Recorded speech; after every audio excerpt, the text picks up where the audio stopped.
And we have been rolling back the clock a lot today, so why not just quickly talk about one rollback of the clock, or rather, no one was watching the clock. Oh, how Matthews would have loved a rollback of the clock there. Yeah. So I think MCC came out with a statement yesterday.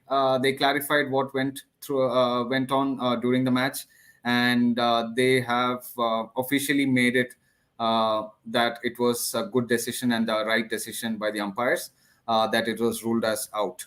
The key point being that Matthews was in no position to receive the ball at that point in time. He was not ready to receive the ball. He was just taking guard, which is basically the batsman still getting ready and not ready to receive the ball.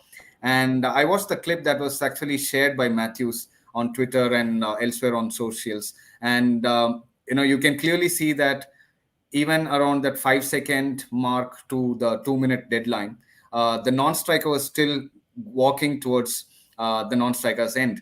So, which means that the batsman or the batting team was fully not ready to face the next delivery, and which is essentially why the umpires took that into account and ruled that as out.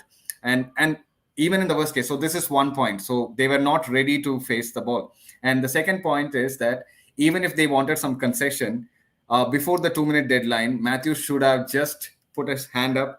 Instead of waving at the dressing room, he should have basically told the umpires, I need you to call time. So the umpires should have just said time, and then he should have waved to the dressing room Right. to bring the helmet. I think there was initial confusion in the dressing room as to what he was really wanting. They were bringing up, few electrolytes and other drinks for him. He said, "I need a helmet." So, Right. yeah, So first of all, I don't think whoever put out this statement was it MCC or ICC. I forgot what you had just yeah, said. yeah. So the statement was put out by Obviously, MCC. Yeah, MCC, of course. So yeah, and obviously, these words are straight from the Lord's yeah, website, and right. yeah, based on the law. So first of all, obviously they're gonna come out and back their umpires. It doesn't matter whether it's football or cricket. So the institution is always gonna stand by the Yeah, yeah. referees rather than any individual.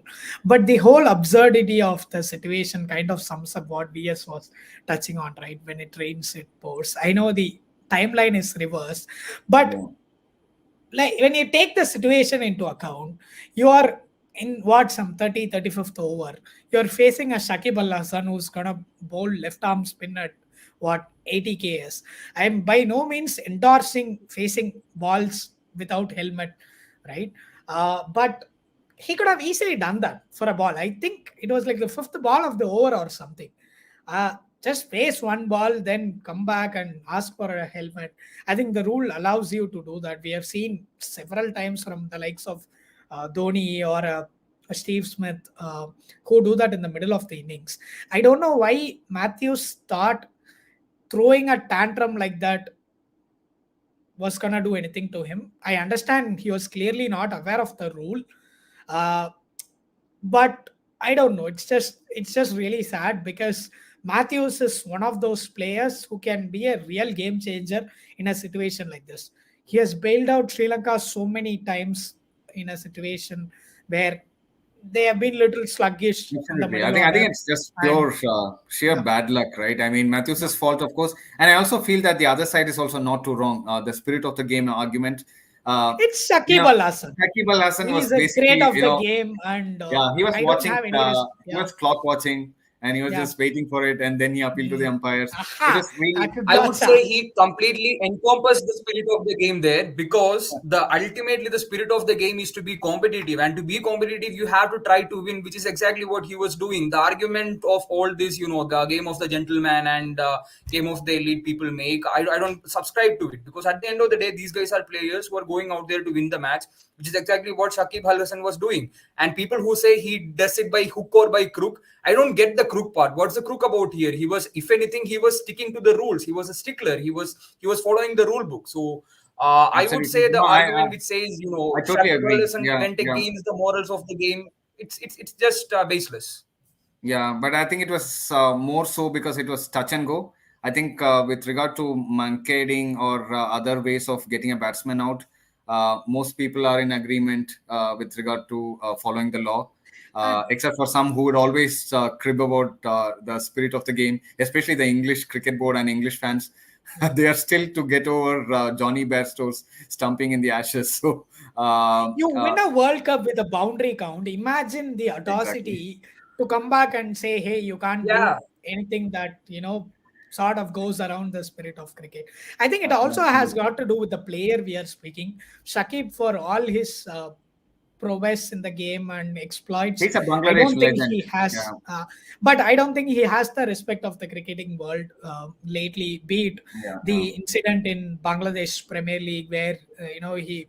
Uh, Went off He on this, almost this hit an insane, umpire. yeah, He was basically the screaming in stump, the umpire's and face. Yeah, then his antics with Tamim Iqbal ahead of the game. I yeah. think he's sort of established himself as the villain of the sport alongside Australia players and somebody like Ravi Ashwin. So I don't think that really helped him there, and I'm not surprised one bit. It's Shakib. I would have been shocked if Yeah. he didn't appeal and move on with it.